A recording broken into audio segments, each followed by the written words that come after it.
U.S. Canada Ambassador of AFRIDU, and I'm also a business owner in Chicago, Illinois. I own a healthcare company with two partners of African descent. One is an Igbo from Nigeria, and one is a sister from the Cameroon. Wow. Yeah. We need a recap of what this conference is all about and what is going to benefit Africa.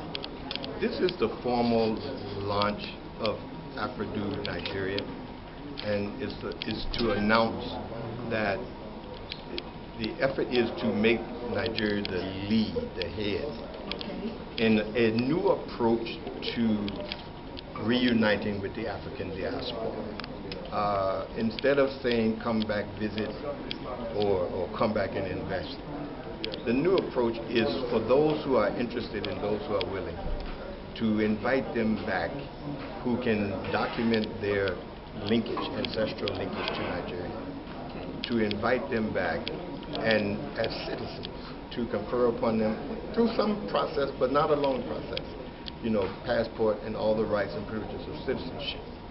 We believe that the only way, we believe that two things. One is that the mental and material and intellectual and spiritual resources of Africa would benefit those of us who are in the diaspora, as well as the mental, spiritual, intellectual, and material resources of those of us in the diaspora would benefit.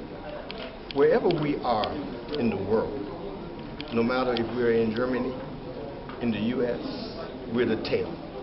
That doesn't mean that there are not some who are very financially wealthy.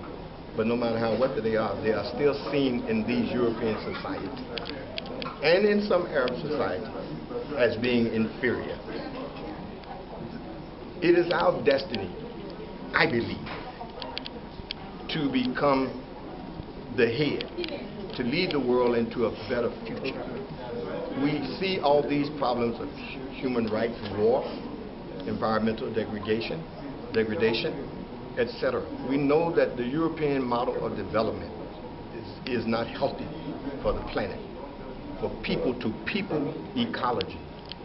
We believe that the indigenous science, spirit, knowledge of Africa is what the future of the world needs. And we believe that we can only achieve that future. Africa can only take that leadership. Nigeria can only take that leadership when those in the diaspora are reunited with those in Africa, when our destinies are intertwined. My destiny is not intertwined with Nigeria if I come here just as a tourist. My destinies are not intertwined just by being a foreign investor. My destiny is intertwined with Nigeria. The best of Nigeria is my interest because I am a Nigerian. So if you don't make me a Nigerian, or if my ancestral homeland is Ghana and you don't make me a Ghanaian, or if my ancestral homeland is Liberia and you don't make, wherever it is, and you don't connect me to that in a real way, then the unity that is essential for the rise of African people, not just because we're African people, but because we can bring a more saner, a more human, and a more beneficial vision to the world. And the time will come when we will be called upon to do that. We won't be ready, because without each other we will remain the tail wherever we are. Okay, so how can we and the Africans be united in one language and in one currency? Oh, it doesn't, we don't have to, you know, there are phases to this process. If you take the EU, for example, and they've been talking about this in the EU, they're not one language, they are one currency though. I think what's important for us right now is to be reunited to a collective agenda, collective objective. And then we can work out the rest. Because certainly Germany and Britain have differences. France and the Netherlands, they have differences. Spain, they've always had differences.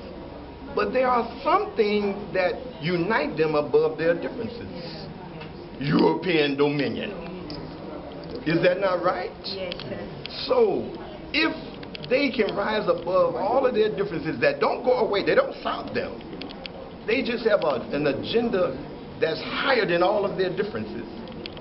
And they work that agenda. So that if in Nigeria you try to remove the French out of Nigeria, the U.S. comes to their aid. So that's what I'm saying. I'm saying that it's, there was the loss of the African during the enslavement period, which Africa was complicit with, right? Was devastating not just to those who left, but those who remained.